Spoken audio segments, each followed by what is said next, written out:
Honor PatrickEwing by placing his number 33 next to the all-time great numbers. Willis Reed and Dave DeBusch are joining him at a press conference that just concluded a few moments ago here at Madison Square Garden. They will all be part of the festivities tonight as that number 33 tonight is raised to the scoreboard, and then it will go to the rafters here at Madison Square Garden forever. And that's a long time. Hi, everybody. I'm Al Troutwig. For the past half hour, you've been hearing all about the exploits of PatrickEwing's 17-year career.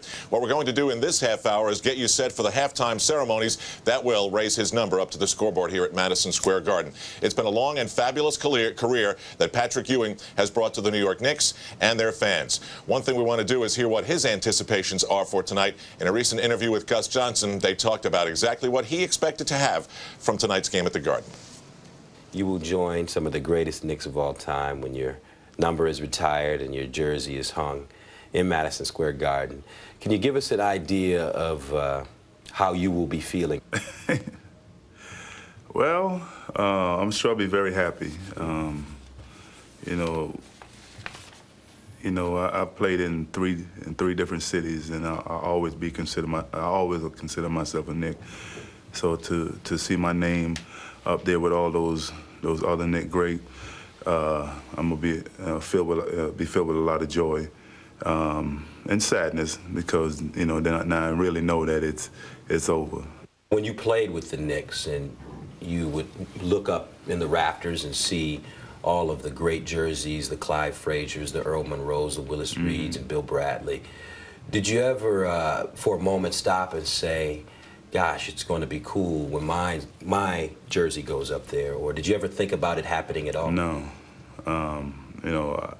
I just thought about that day, trying to help the team to win. I would worry about what's going to happen. When I was finished, I didn't really think about that. I just tried to prepare myself to try to help the team to win for that day. Can you give me a little example of your speech? What are you going to say on the big night? I'm not going to say anything. As usual. No, what I'm going to say... Patrick's not talking and his jersey's getting retired. I'm just going to let it come from the heart. I'm not going to have anything written out. I'm just going to, say what I feel.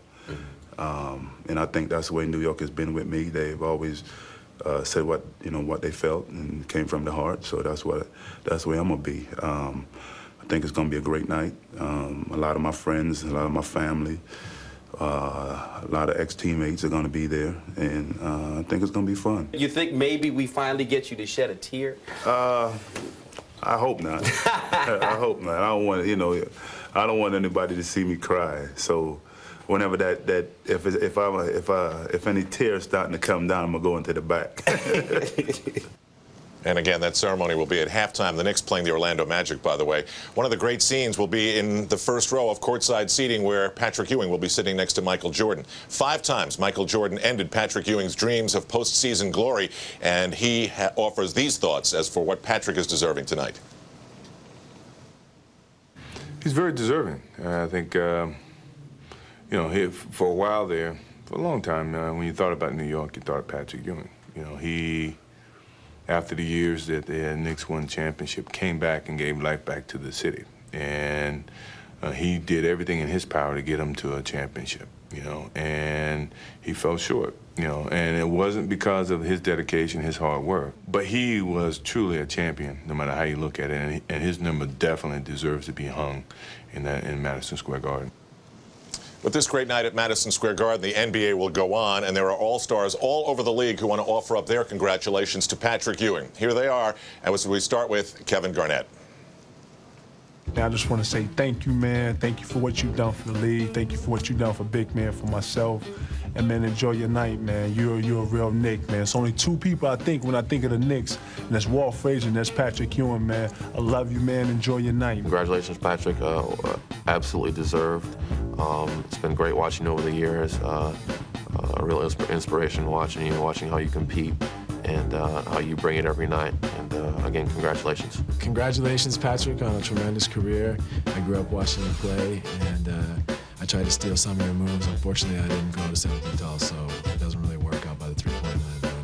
But it was a pleasure to play against you, and it was great watching your career. You were very inspirational to a lot of people. And, I just wish you well outside of basketball. Hopefully you can come back and teach some of these young guys you know, how to play ball. But, you know, I still dunk on you. You remember that. You remember I dunked on you in the playoffs when I was with Toronto. But that's a totally different subject. But he's still my man. I just want to say congratulations. Patrick, congratulations on retiring your jersey. I've always enjoyed playing against you, especially with the Miami Heat and in the New York Knicks wars. And remember you dearly from being a New Yorker myself, and I've always admired you and your character and your hard work. So congratulations and good luck in your future endeavors. I love you, Pat. You know, you have always been a big inspiration in my life as far as basketball. You probably don't even know that how big you have been in my life, but you know, my biggest memories were seeing you pretty much watching you on TV when you were sweating at the foul line. You know, just seeing all that sweat come down at the foul line, and then the ball boys got to come and wipe it up. There are two other number 33s who want to offer up their good wishes. One is Larry Bird, who had the joy of seeing his jersey retired by the Celtics. The other is Kareem Abdul-Jabbar, who had the same honor with the Los Angeles Lakers. I certainly like the number that you wore, and to see it hanging in Madison Square Garden with your name on it is really something special. I want to wish you the best, and I want to wish all the Knicks fans the best as they share this evening with you. Patrick, I wish I could be there with you tonight because I know it's a special moment for all your fans in New York. I just want to tell you I love you, and I appreciate everything you did for the NBA. You were a very hard worker, you dedicated yourself, and God bless you. Well, there's no doubt we'll be thinking of this night for an awful long time, and we're just getting started in our pregame coverage, the Knicks and the Orlando Magic. When we come back, Walt Clyde Frazier, Willis Reed, they're chatting with Cal Ramsey. They'll be talking to each other on MSG.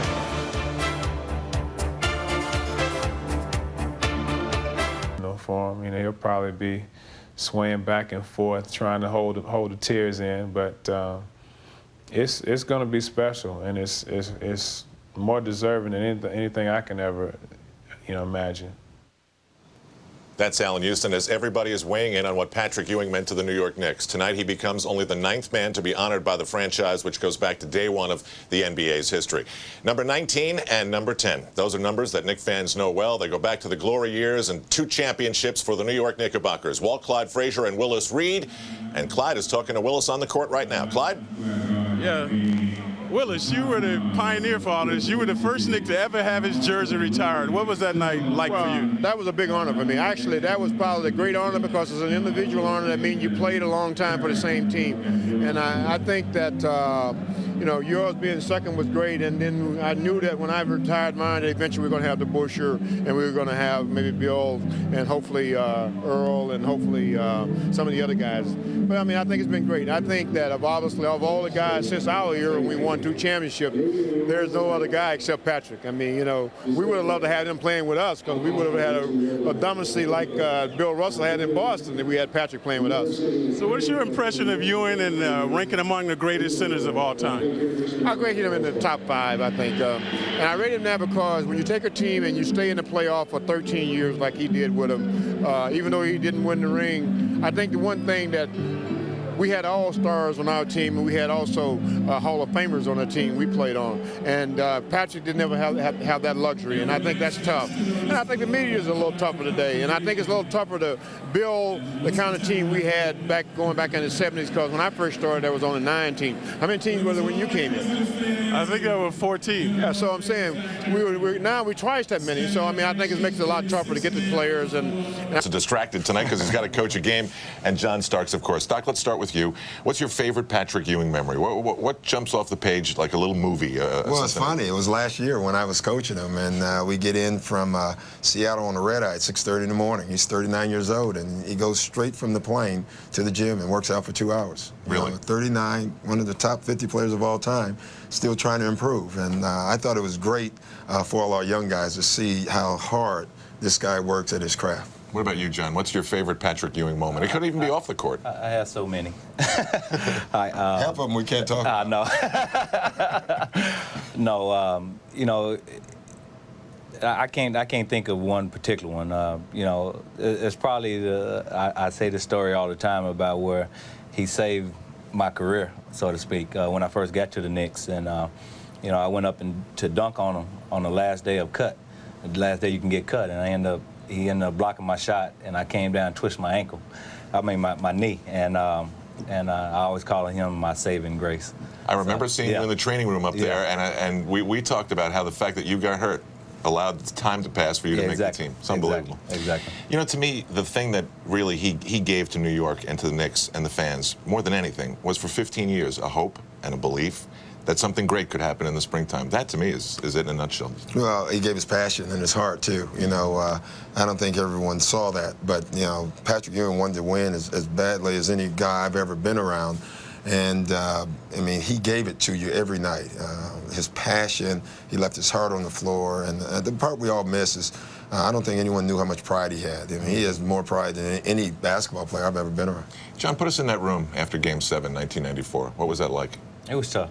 You know, it was a very tough time for Patrick as well as for the team, and especially me, to go out and not get it done, you know, because we worked so hard to get to that point, to have a chance to win a championship and to come up short. It was very disappointing, not only for us, but for the fans of New York. You know, everyone's wondering if Patrick Ewing is going to get sentimental. I'm wondering about you two guys tonight. Oh, I know I am. I'm an emotional guy anyway. I mean, I am. I cry on the drop of a dime. So, you know, I look back at that game, and I mean, I'm sitting there and, you know, can't play because of my knee. The year before, we lose Game 5 here in the Garden.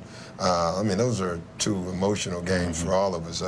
I still have yet to watch either game, as a matter of fact. Don't do it. No, I know there's results. Right. You know, Classic Sports should show some of our wins. Hey, there you go. Hey, thanks, guys. It'll be great to see you out on the court tonight at halftime. Thanks. Doc Rivers and John Starks joining us. When we come back, we'll tell you the story of the other Knick numbers that have been retired. It was 1992 when Dick McGuire's number 15 was honored, making it the second number 15 that the Knick hurled Monroe, of course. Dick McGuire was the 8th man to be honored by the New York Knicks, and of course that means there were 7 before him. There's great stories and great memories that go along with all of them. Here they are.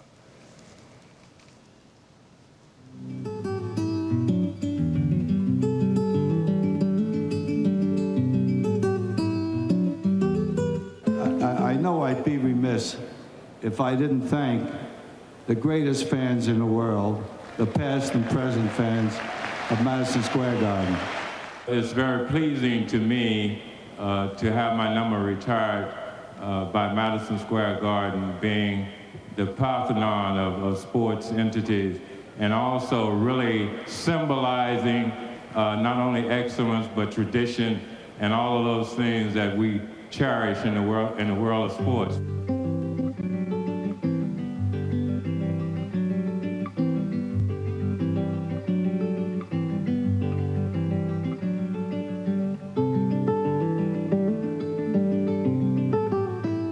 I'd like to say thank you. Maybe in your own way, you said that I possibly enriching your lives, but I think that by being in New York City and playing for some of the most devoted fans in the world, that I think you enriched my life also.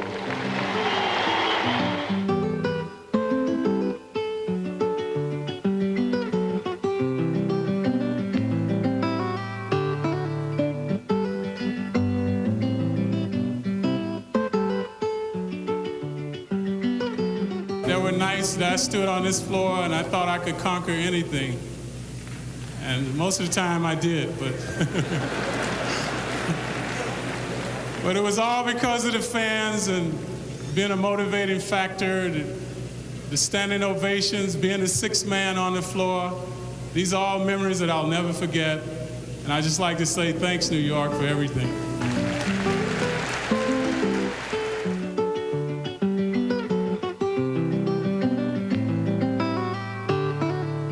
When you win a world championship and you fought all year, I can only say this to the players today: there's nothing like it in the world. Everything is secondary. It's beautiful.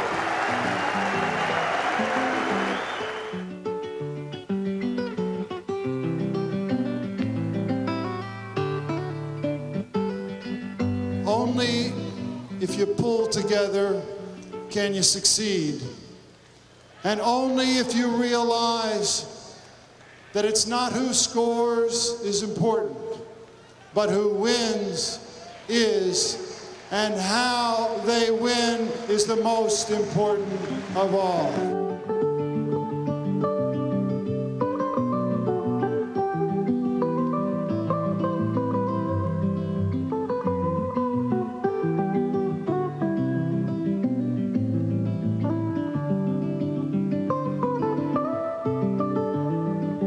When you're younger, you never realize what things really mean to you. And the older you get, the more you realize that there were memories that you cherished that you'll never be able to recapture. And an instance like this is the type of instance that a person can reflect back on later on in his life and say that, yes, this was the time, this was the greatest moment of my life.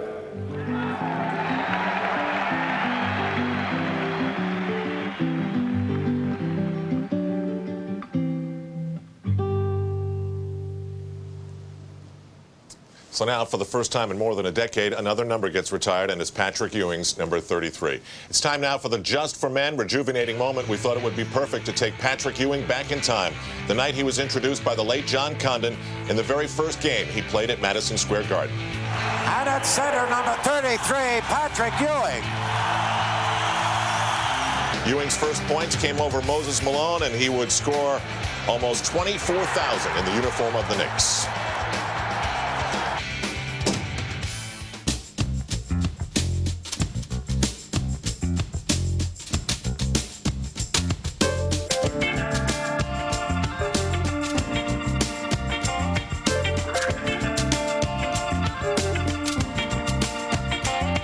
Well, hello there. Mine's been a long time. How am I doing? Well, I guess I'm doing fine. It's been so long now, and it seems like it was only yesterday. Ain't it funny how time slips away?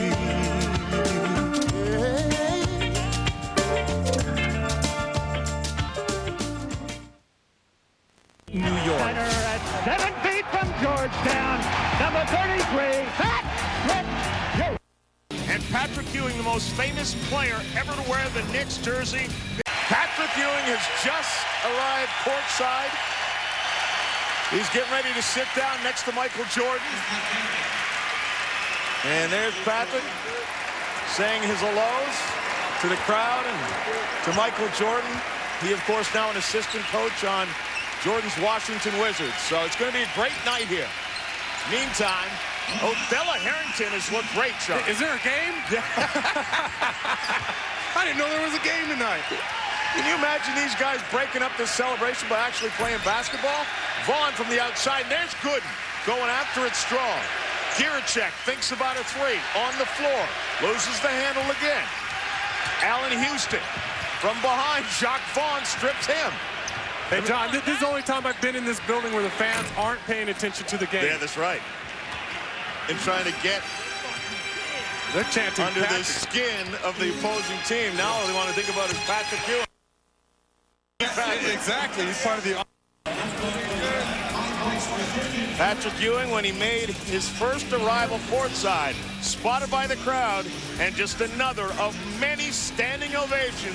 When you walked out here in the court during the game in the first quarter, everybody stopped paying attention, gave you a standing ovation. What did that feel like inside? What was your thought? Well, it felt great. You know, like I said before, you know, it showed that they respected everything that I brought to the table. They appreciated, you know, what I tried to do. Talking to Jordan earlier, talked to Clyde Drexler earlier. Both of them said Patrick's going to cry tonight. Now, you told me earlier that you weren't going to cry. You got to shed at least one or two.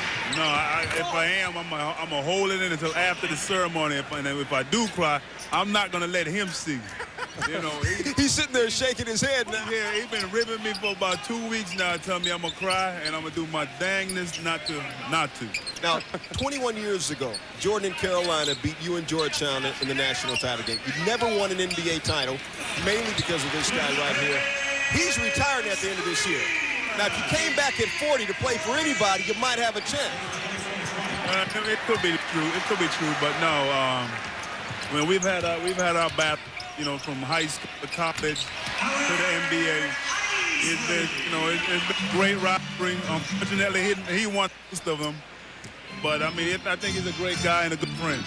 Most memorable moment playing him, please don't say, is that time he dunked on you baseline right here. Never any of those. You don't remember that? No, I don't remember any. That never happened? No, never did. I could run that videotape back, Pat. You're going to have to, because I don't remember. It's been blocked out of my memory. Mike, which goal was it that you dunked right in his grip? Oh, this one. It was one of these two. What about the one when I dunked on him? You need to go back and read. Yeah, you need to get that video, definitely. I want to see that video. Definitely. What's it like now? Do you finally have the upper hand? Because technically, even though he owns part of the team, technically as a coach, you are now his boss. Yeah, that's right. I'm his boss. And when he's not practicing hard, I said, Mike, get your butt in gear. You understand, but I understand that.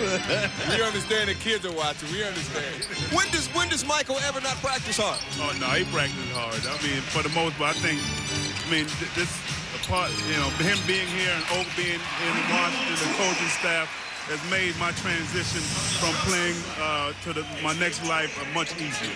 All right, they were opponents 21 years ago in college, teammates 11 years ago in the Olympics. Michael Jordan, PatrickEwing. We will see some tears at halftime. I'm guessing. I hope not. I'm guessing and betting too. John, let's go back to you. Hey, Stu, I'm with Michael Jordan. I think there's going to be tears if they haven't been shed already. And Jacques Vaughn heads right to the bench to get the 22nd timeout. Yeah, the fans are letting Doc Rivers know they didn't like that. But there you see Big Oak. This guy's the big punisher. Charles Barkley, Chris Mullin, Michael Jordan. Chris Mullin was a nightmare to guard. He used to come into San Antonio, and I couldn't sleep the night before. Did you get the flu? I mean, it wasn't like the guy would just out quick you. He was just, you know, deceptive. All he needed was an inch of daylight, and as far as guarding people, the best pure shooter I've ever guarded. Wow, that's saying something. There's Glenn Sather, of course, who is the general manager and head coach of the New York Rangers. Number 33s that have been retired in the NBA, and I'll tell you what, there's not a bad name on that group. No. David Thompson, did he ever get up? Larry. When you thought about New York, you thought of PatrickEwing. He gave life back to the city. Patrick was a warrior from day one, from the get-go.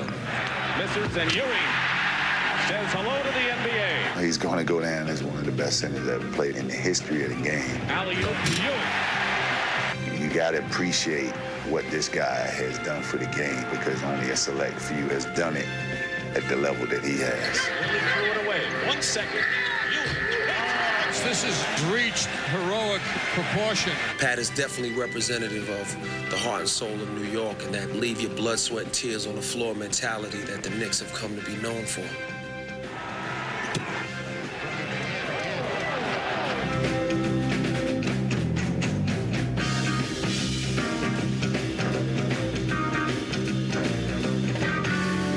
But you don't measure a champion by the rings on his fingers, I think, as much as you do by the ice packs on his knees. I will remember you. Will you remember me? Ewing with the block.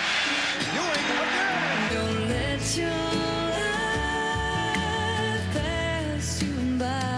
PatrickEwing with an offensive play of the game. Weep not for memory. A Willis Reed-type performance by PatrickEwing. PatrickEwing is now the Knicks' all-time leading scorer. Gave me everything you had on. You gave me that. Ewing for the win. Yes. I will remember you. Ewing with the spin. Ewing, yes. Will you remember the 50 greatest NBA players of all time? Coach Riley had called a play when I went around, kind of flipped up a shot. My saving grace was there once again, PatrickEwing. John Starks with the play. Ewing puts it down. Weep not for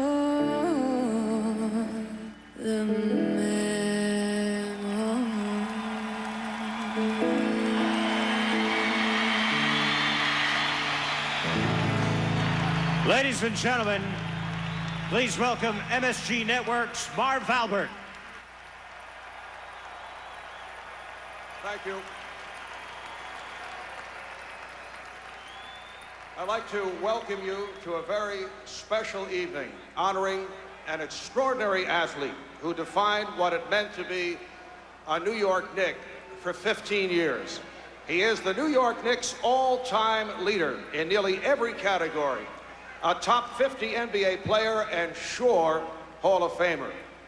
Tonight, he receives Madison Square Garden's highest honor as his number 33 goes to the rafters.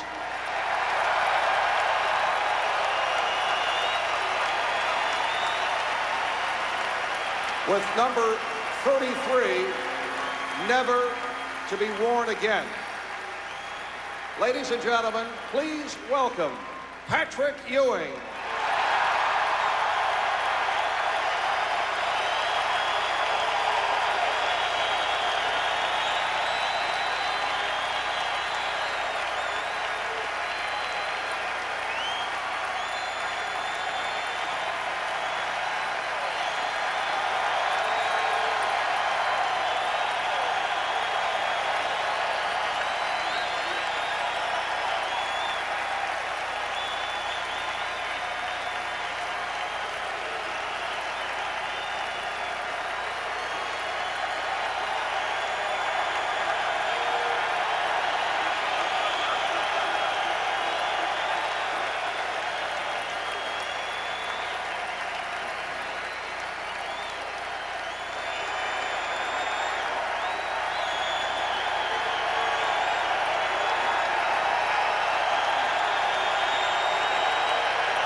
Patrick.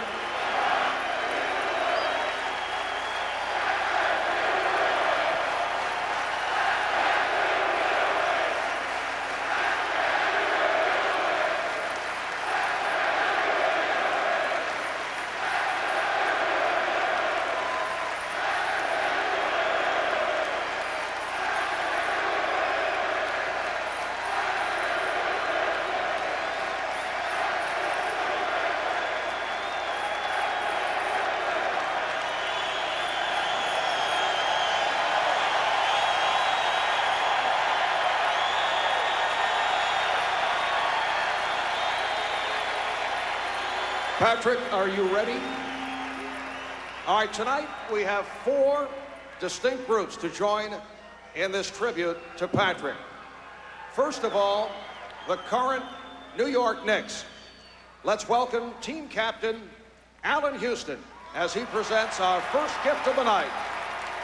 And accompanying Allen are Detective James Gilmore and Detective Michael Morales on behalf of the NYPD 33rd Precinct.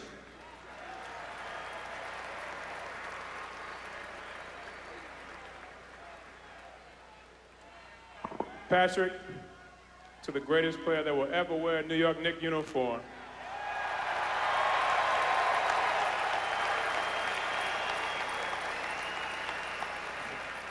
You epitomized what it meant to wear this uniform. You set a standard, and your leadership will be an example that will always carry on for this uniform. On behalf of the Madison Square Garden and the New York Knicks organization and the players, we want to present you with a 2003 Humvee.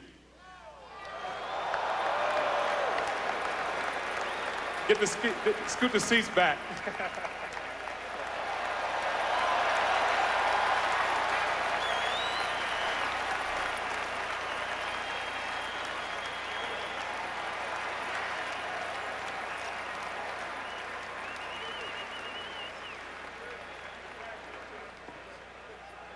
Thank you, Alan. Thanks, guys.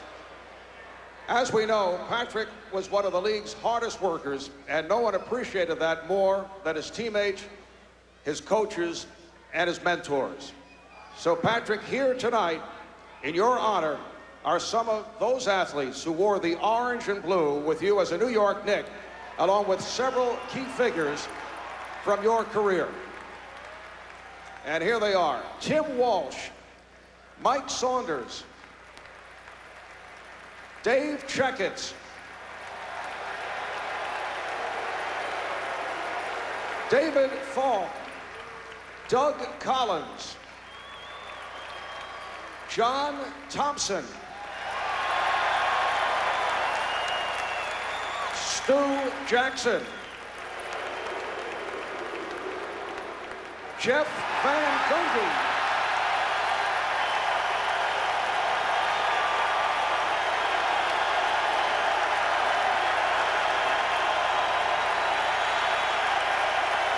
Mike Jarvis, Ernie Grunfeld, Herb Williams,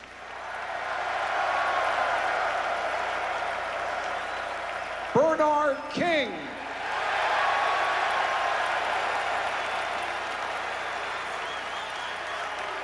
John Starks,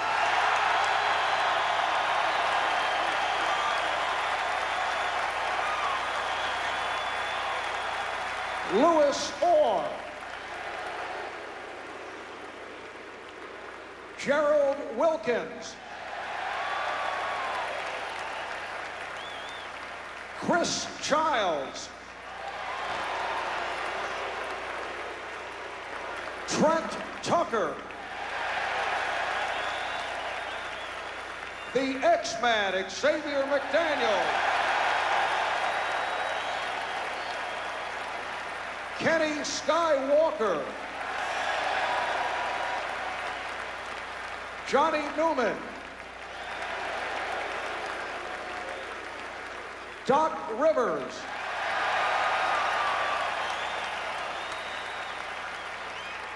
and Charles Oakley.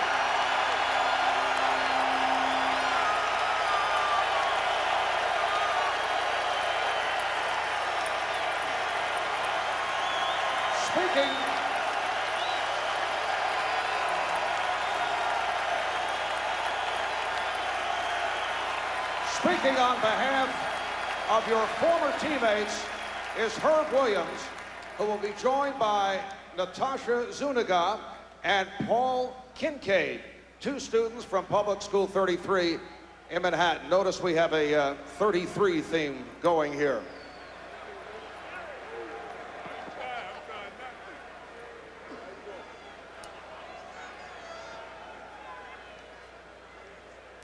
Well, big fella, they picked me to come out here and present you with this award for world-renowned artist Tony Ciprio.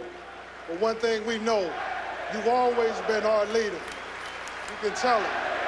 From the crowd tonight, from the way we felt. We've been through a lot of wars, big fella. You always came out on top. You laid it on the line every night, and I love you for it. All right, baby. And more than that, I cherish your friendship more than anything we ever been through. Love you, big fella. Thank you, Herb.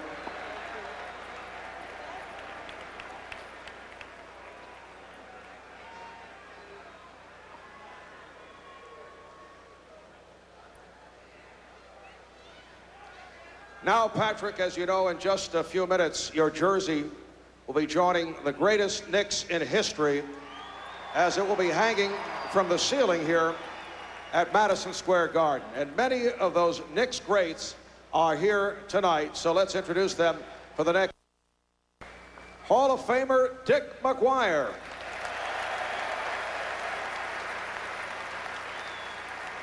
Dick Barnett.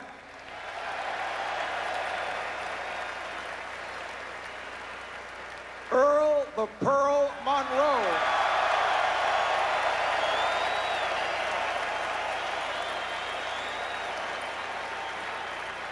Walt Clyde Frazier.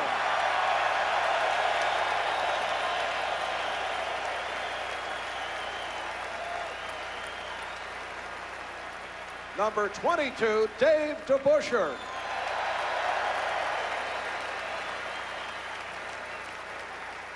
And the captain, Willis Reed.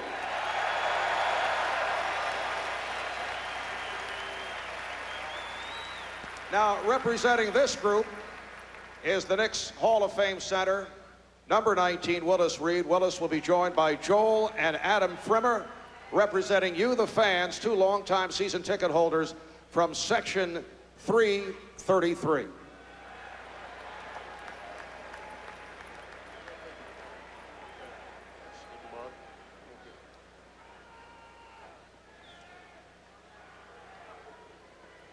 Thank you very much, Marv. Ladies and gentlemen, there is no doubt in my mind, Patrick, you are the greatest Knick of all time. It is a fitting tribute that you be joined with a special group in the history of this team and this arena. It is my honor to present to you this gift, a photograph collage of your great career designed by legendary Madison Square Garden photographer and 2001 International Photographer of the Year, our friend George Skalinsky. Ladies and gentlemen, bring it over.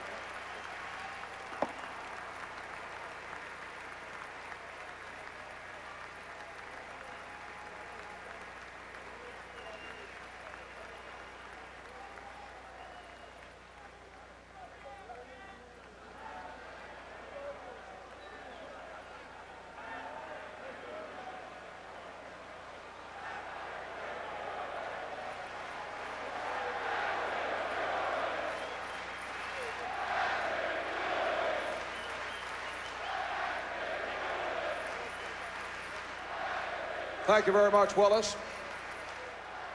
And our final group tonight, before we get to the banner raising, is made up of those that you battled every night. We have assembled some of the NBA's greatest to help us honor Patrick. Here we go. We'll start with the Dr. Julius Erving.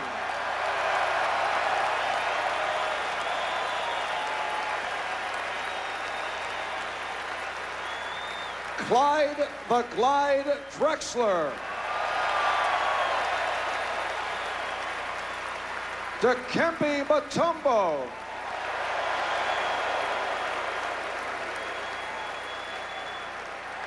Chris Mullin.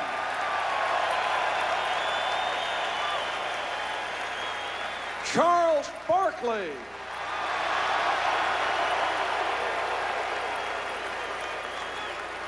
Michael Jordan.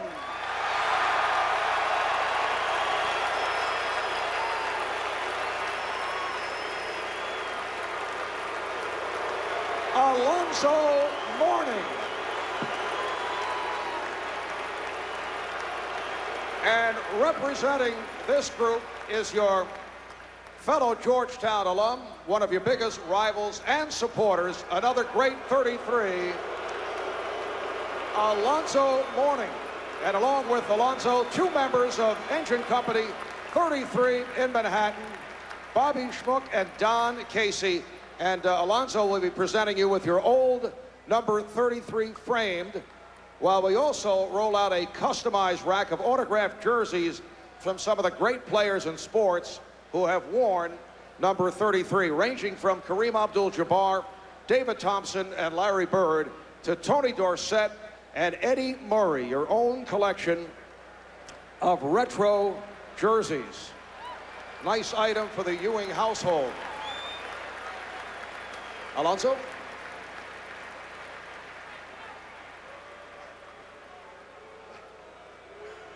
Oh, that's terrible. That's the one thing I miss about New York and playing this game is your loyalty to your fans. So, I miss that. Patrick,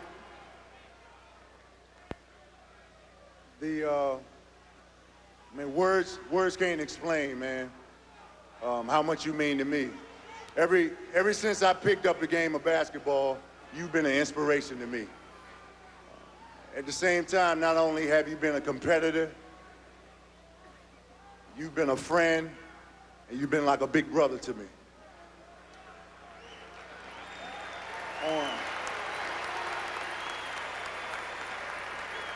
On behalf On behalf of the fans and all my colleagues and everybody in the league, not only have you been the man here in New York, but you've represented the game of basketball so well, and I'm proud of you. God bless you, and all the best in your retirement, brother.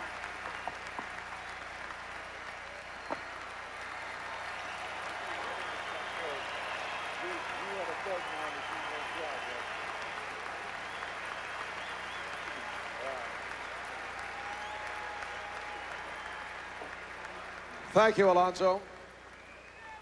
Now, Madison Square Garden and New York City, before he heads over to raise the banner, let's hear from Patrick Ewing.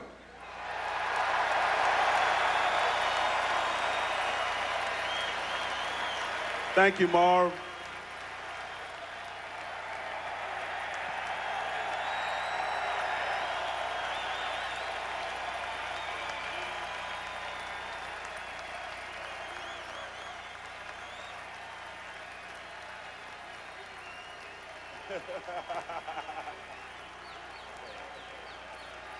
You know, all these guys right here, you know, they've all made bets to see that if I was going to cry tonight. Even though I may not shed a tear, you know, you just don't know the joy that I feel inside.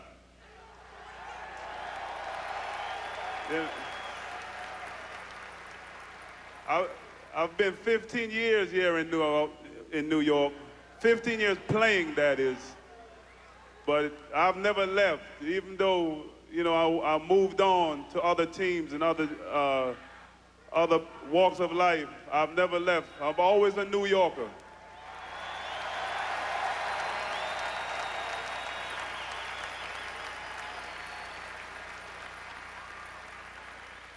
You know, I first would like to thank all you fans. You know, we've had our ups and our downs. Now, you know we've had our ups and our downs. But I think you know, y'all have definitely showed me that you appreciated everything that I brought to the table every night.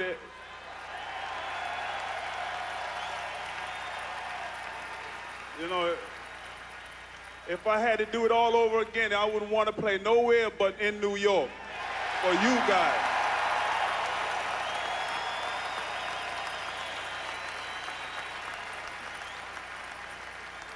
I also want to thank all these guys for showing up. You know, my friends, the guys that I played against, you know, I think they showed me that they appreciated also everything that I've done, that they took time out of their schedule to show up.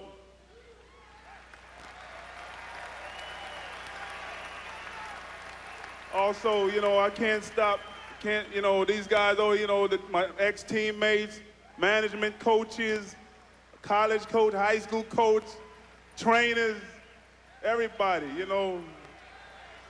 I mean, these guys, I see guys like Louis Orr who groomed me. You know, he's one of the guys he and Trent Tucker, the two guys that I hung out with when I first came here along with Ken Bannister. And, you know, they showed up to support me. They show how good of friends they are. Also, you know, I'd like to take the time out to thank the friends that are all in the audience that came here tonight. You know, I hear one of them whistling up there. He's, you know, one of my fellow Jamaicans who I grew up with from I first moved here. I hear them all here whispering, whistling. Thank y'all for coming.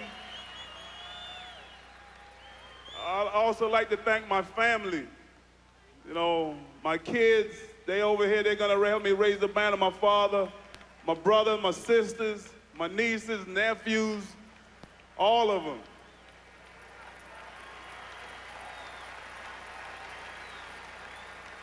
You know, I can't forget these guys right here, because without them, there wouldn't be a me. You know, these guys, they paved the way. They laid the groundwork. You know, I keep hearing everybody saying, who's the greatest Knick of all time? You know, I don't think I was the greatest Knick. You know, I see all these guys right here. And there's no one better than them. No one better than them. And to be put in the same class as these guys, you just don't know how good it makes me feel, to be up there with all these great Knicks. All these great Knicks. And last but not least, I want to thank my mother and my father. Every time when I go home, me and my father, we go to my mother's gravesite, and I tell my father and my mother, thank you to the bottom of my heart for bringing me to this country. Thank you.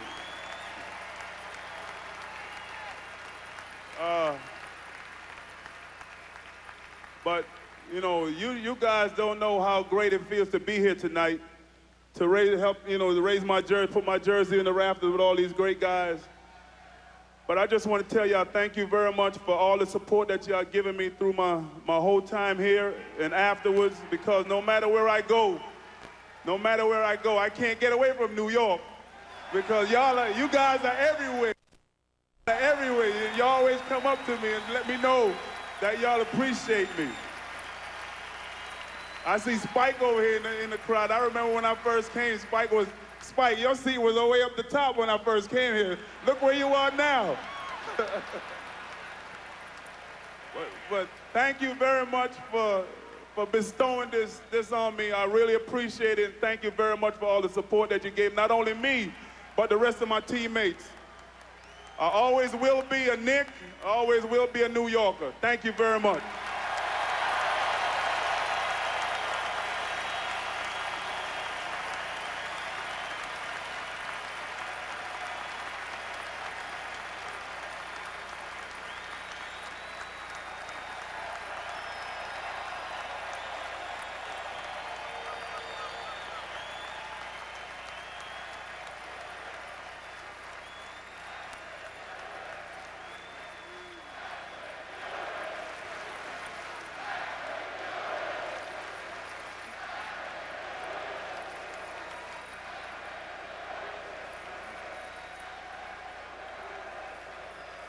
Patrick, it is time now for you to join your daughters, Randy and Corey, and your son, Patrick Jr., and your father, Carl, to raise your banner to the rafters.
One final time. At center, at 7 feet from Georgetown, number 33, co-captain, Pat Patrick Ewing.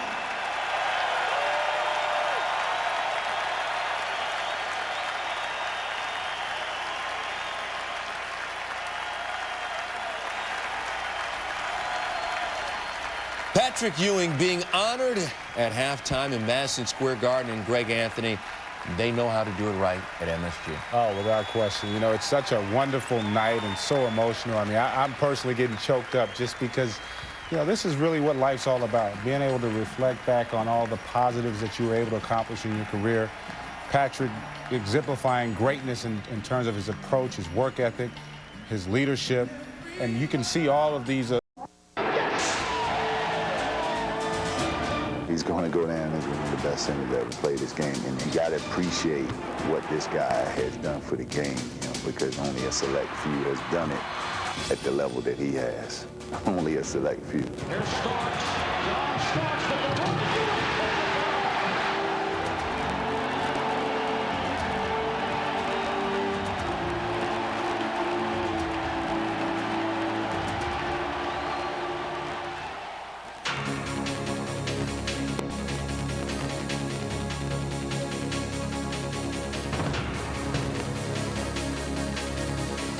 There was little for Knicks fans to cheer about in 1985, as Hubie Brown's team finished a dismal 24-58 that season, but one ray of light remained, a new concept of an NBA lottery.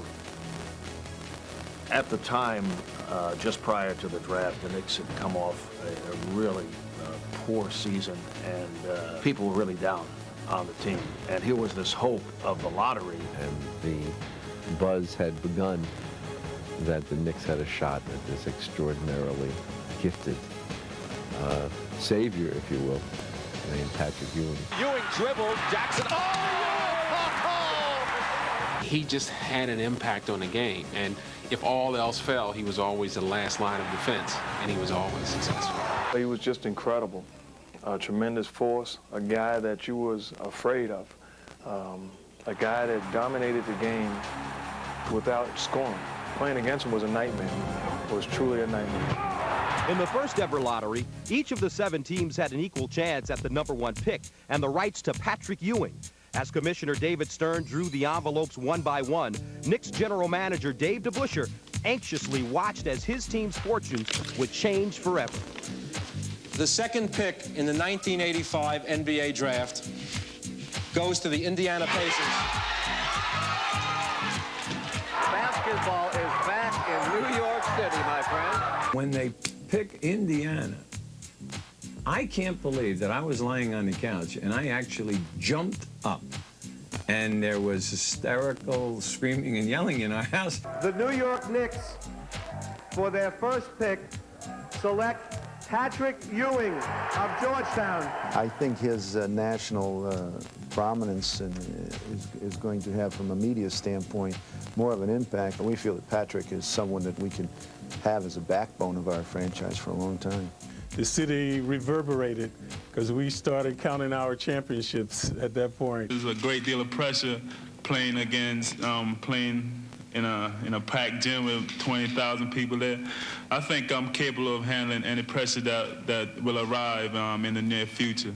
Patrick was a kind of person who marched to his own drum. You know, he was definitely a person who people looked at a lot of times and thought he was shy, thought he was afraid, described him in ways that probably befitted them more than it befitted him. I'm Patrick Ewing of the New York Knicks, and we're not talking about basketball tonight. We're just getting the groove. There was a lot of demand for me to do a lot of things, and some of it I didn't want to do. The media and myself, the PR department and myself, we had a love-hate relationship. A lot of things they wanted me to do, I didn't want to do. Pat was a guy who just wanted to play basketball. And there's not many big men like that who just want to beat down the door to play basketball with that much power. Despite winning the Rookie of the Year award in 1986, Ewing missed 32 games due to injuries, and the team only won a combined 47 during his first 2 seasons. It wasn't until Rick Pitino came in and inserted an up-tempo style that the Knicks became Ewing's team on and off the court. I won in high school, I won in college, so I was definitely accustomed to winning. And to get to New York, where I thought that it would be second nature that we was gonna win, we struggled for the first 2 years. The greatest thing about the New York Knicks and that organization and what they did with Pat is they took an unselfish player, an unselfish person, and they fed him the right kind of selfish pills, okay? And they fed him, and they fed him, and they fed him, and Pat just got better and better on all fronts. And it was clearly Patrick's team. Even though prior to that time they hadn't had very successful seasons or playoff-type seasons. But it was clear to me in the locker room who the leader was and who everyone looked up to. It gave us a confidence. It gave us an invincibility. It gave us a style. People did not want to play us because when it came time to crunch time, we knew where we'd get the ball, and that was down low to Patrick. The first round of the 1990 playoffs saw the Knicks in a 2-0 hole in a best-of-5 series versus the Boston Celtics. With his back against the wall, Ewing dominated the next 2 games, forcing a Game 5 winner-take-all at the Boston Garden.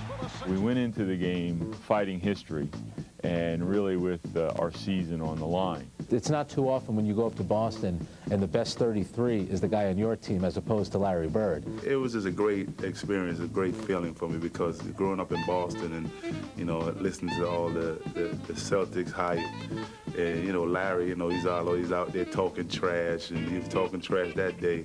And, everybody thought we was dead. And, we came back and kicked their butts. Here's Oakland. Really threw it away. 1 second. The three-point shot was the icing on the cake. The game, from minute 1 through minute 48, he was dominant. That was the moment where Patrick Ewing really announced to the world that he was going to be a great, great NBA player and a Hall of Famer.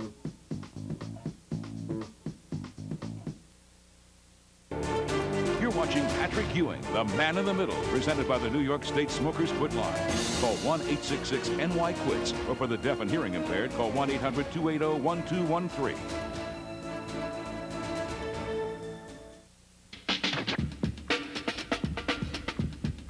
April 2nd, 1984. Georgetown junior Patrick Ewing leads his Hoyas to an 84-75 victory over Akeem Olajuwon and the Houston Cougars. Ewing is named the tournament's most outstanding player as Georgetown claims the '84 NCAA championship.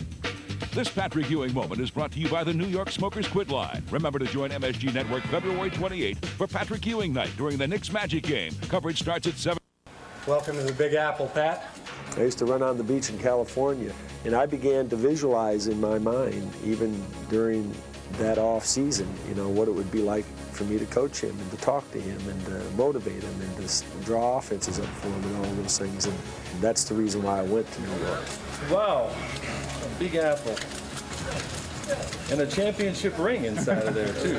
I think it was a great sense of timing that Pat Riley came into Patrick Ewing's life and career at just the right time. And I think Patrick responded, extremely well to all the demands that were placed upon him. He's team first, team last. He has, I think, a very selfish approach to it, not in a negative way, is that he really sort of like envelopes the whole thing and brings it in. This is us, man. This is it. This is, we're in a foxhole. We're in a trench together, and nobody gets inside of here. That whole mentality, went right along with mine, and he and I became allies, quickly. Under Riley, Ewing and the Knicks quickly rose to prominence in the East. But to get to that championship level he so desperately coveted, he would have to dethrone his friend and nemesis, Michael Jordan and his Chicago Bulls. Here's Jordan on the fake. Yes!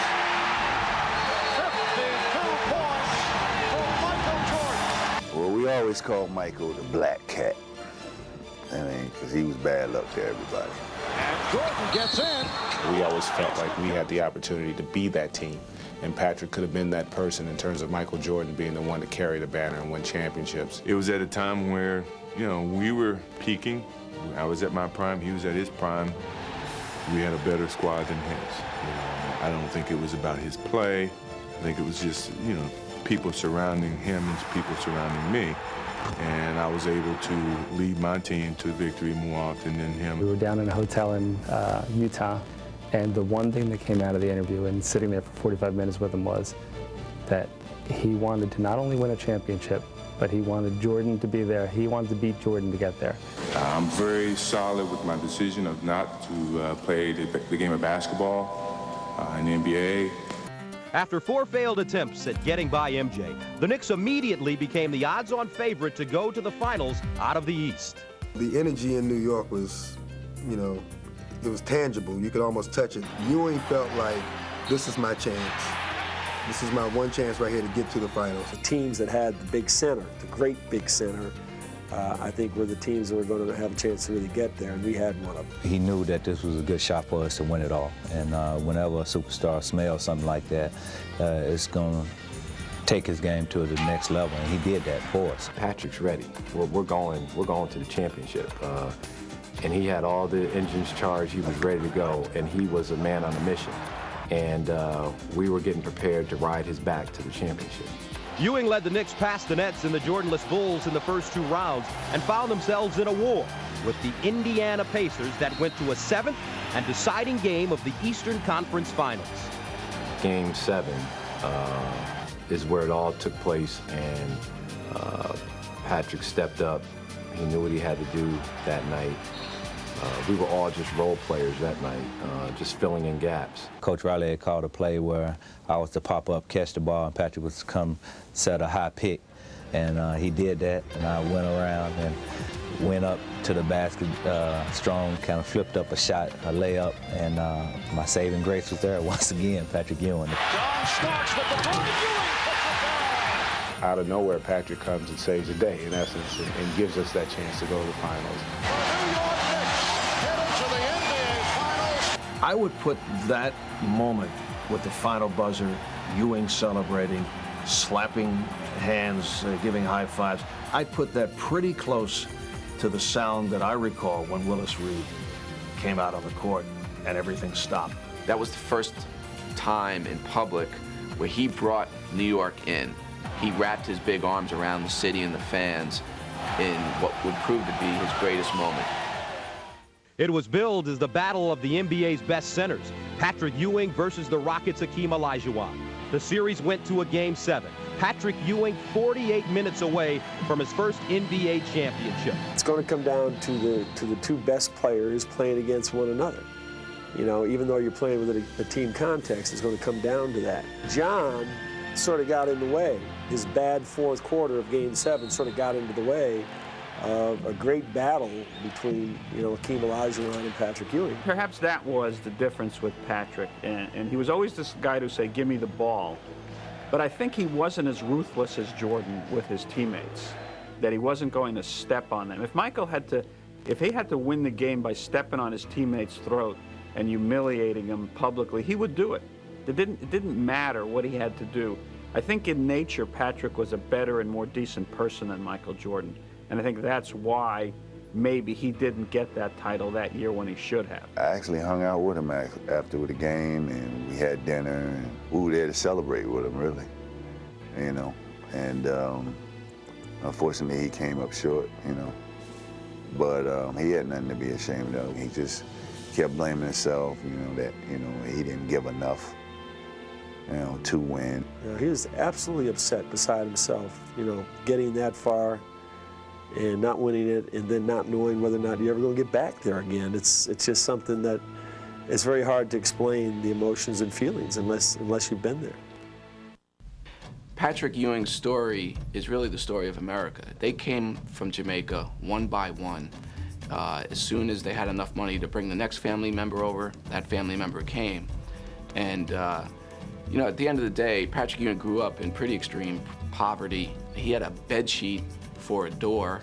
He's coming to a place where he's now got to, you know, acclimate into a whole new environment, a whole new culture. Went to America when I was 12, and when I first started playing, you know, everybody used to laugh off of me. Because I was tall, lanky, couldn't play that good. When Patrick would come home from the playgrounds, almost near tears, that the father and the mother basically said, just get back out there. That you gotta have tough skin, you gotta go back, and that's the way that you sort of beat this beat this thing back. They were a close-knit family, and they had a great set of values. His mother and father were the foundation to a lot of his beliefs, a lot of his discipline, a lot of what he was. Through basketball, Ewing gained an identity and self-confidence while starring at Cambridge's Ridge and Latin. Suddenly, the Jamaican immigrant was leading his team to state titles. While he was being recruited, he was the most loved player in America. Everybody wanted Patrick Ewing. Never was he interested in exploiting the fact that he was Patrick Ewing. You know, he wasn't flamboyant, he wasn't running around trying to gain all the attention. In fact, one of the very first times I encountered him, I was extremely impressed because I was standing listening to him being interviewed in high school, and he told him that he wanted to talk to his teammates. He dealt with the press. He did a nice job with the press. The press liked him. Every coach in America liked him. Until the day came when he made the choice to go to Georgetown. After considering all the fact, my decision is to attend Georgetown University. People in Boston in that area thought it was betrayal. I mean, that Patrick Ewing, after coming up in that area and after all the resources that Boston College poured into recruiting him, how could you pick Georgetown over Boston College? Once he made that declaration, I think the abuse magnified by 5 or 10-fold. The ridicule would intensify once Ewing was at Georgetown. Known as Hoya Paranoia, this aloof mystique of ignoring the media was a perfect fit for Ewing's all-business persona. But that concern for privacy didn't translate well publicly in New York. The media's constant thirst to see his other side created for public standoffs that would haunt him his entire career. First, I got one thing to say. Never, ever nobody call me at my house anymore. Normally, you saw a photo of, Patrick waving, at the practice site and running to the car. And I think that, unfortunately, contributed to the image that was put forth. After a game, he was the first guy available every night. He sat at his locker with his feet soaking in ice and ice pads on his knees, and he took all the questions. But on off days, he just decided that his time was his time and he would do it when he wanted to. So he wasn't that accommodating. That didn't bother him, I don't think. I think it bothered us. The media wanted to know more of the personal side and more of his family life and what he did in day-to-day situation.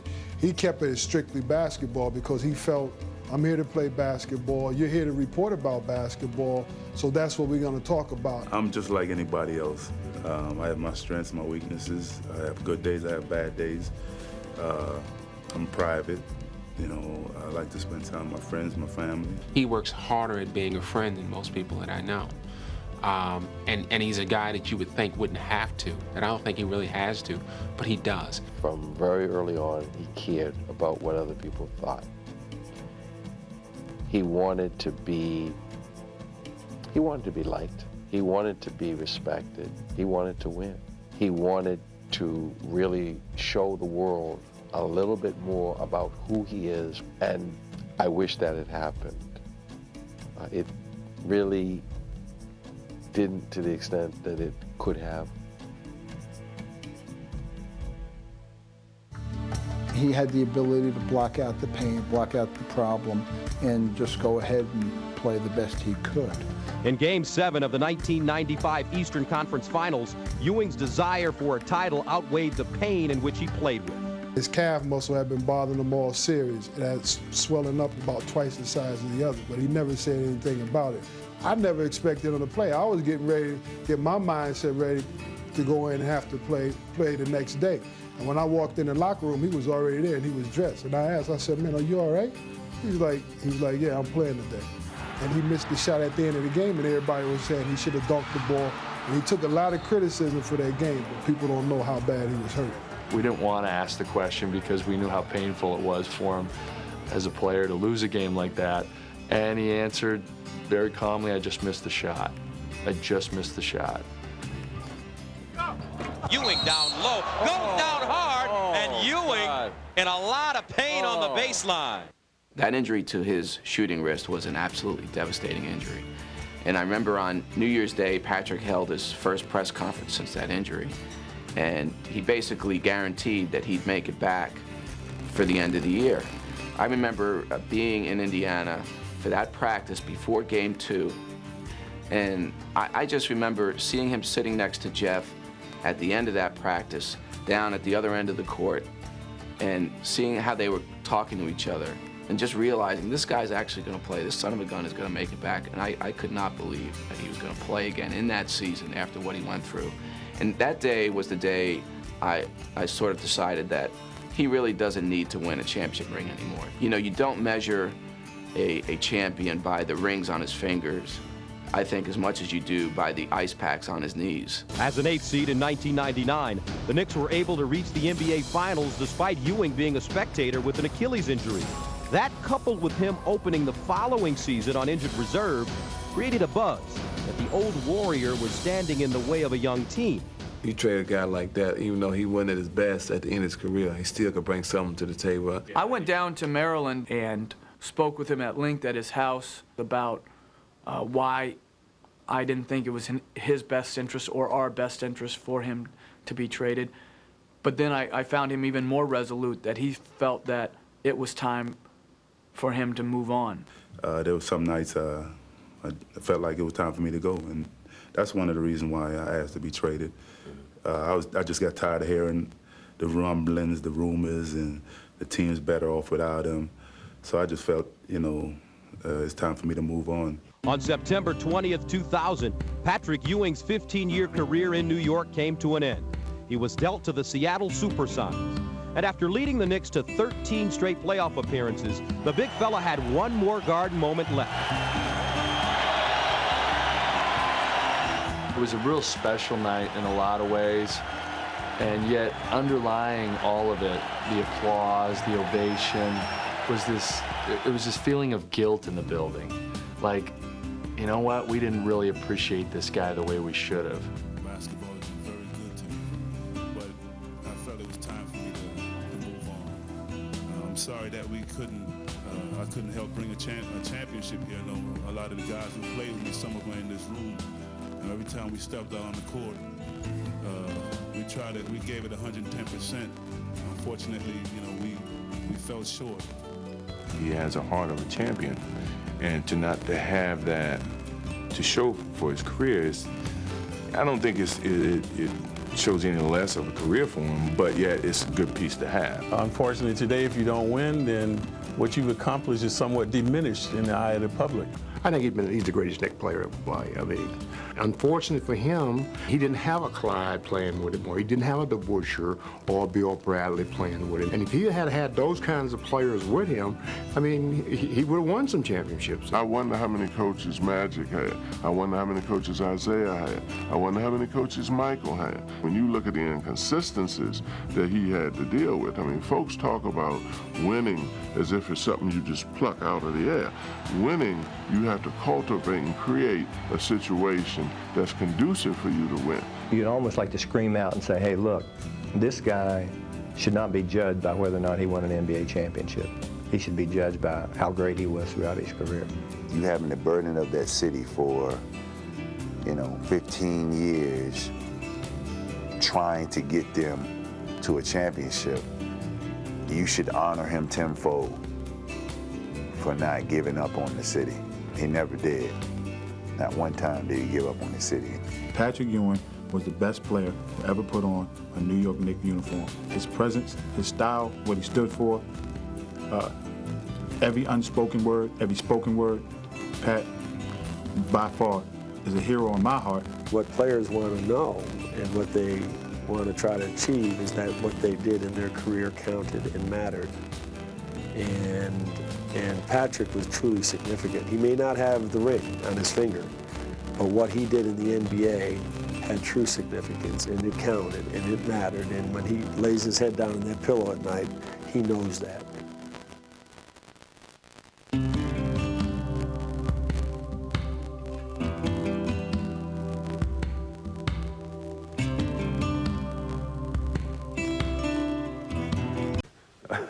A very talented basketball player.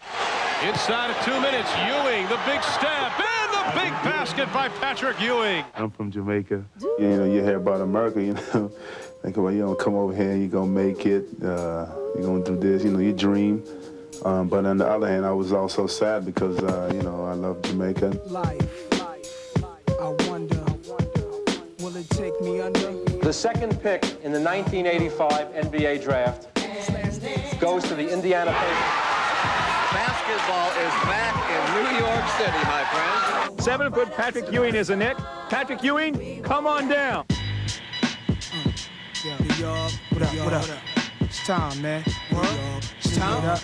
And Ewing says hello to the NBA. Warriors! Come on and play. Ewing. Oh, wow. Fondest memories of being in New York is Indiana, I think. Indiana in Game 7 to go to the finals. Coming back from 3-2, having to win a game on their court. We win it, and then come home. Patrick's tip sends us in to the finals. John starts with the drive. Ewing for New York Knicks. Get into the NBA Finals. I can remember me standing up on top of the table with my hands stretched. And he had his arms up. You know, it was like you could see the dedication and the hard work. It all paid off, you know, in that picture. To lose in the finals, I think that was the toughest one. You know, to being out there playing and, you know, to come so close, but, you know, let it slip away. It was very frustrating. The Houston Rockets are NBA champions. San Antonio, you know, after the game, you know, the feeling that I had, you know, knowing that, you know, if I was there, I could have at least helped. Sprewell turns, shoots at the buzzer, go! I'm very sad that I wasn't able to bring a championship to New York. We always seem to just, you know, fall short. Every time I stepped on the court, I thought we were going to win. You know, people, they criticized me a lot for saying that we were going to win. But hey, if I went out there thinking, man, I don't know, we might lose tonight, then we might as well not even show up.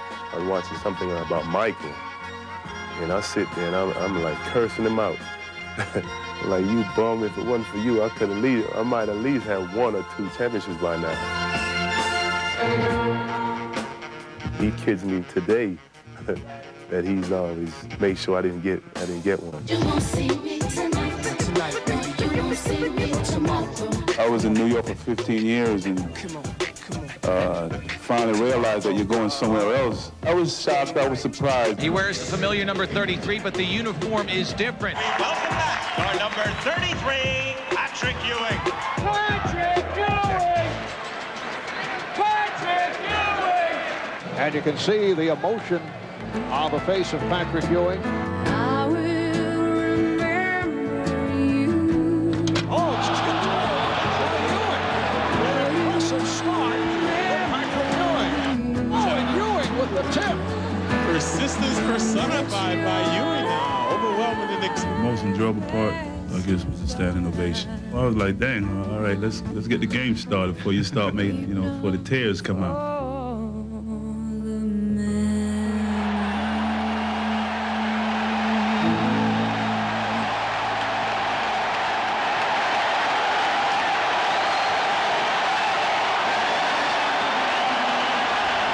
All right, what a moment that was for Patrick Ewing. And as you look at his individual statistics, remember, 13 of the 15 seasons he played for the New York Knicks, that team made it to the playoffs. Granted, 2 finals appearances. As you heard him say, the most disappointing thing in his career, he wasn't able to help the Knicks win a championship. But look at the numbers again. 4th all-time, not on your board, 4th all-time in block shots in this league. Only 12 players have ever scored more points than Patrick Ewing did during his NBA career. And what a night is at the Garden.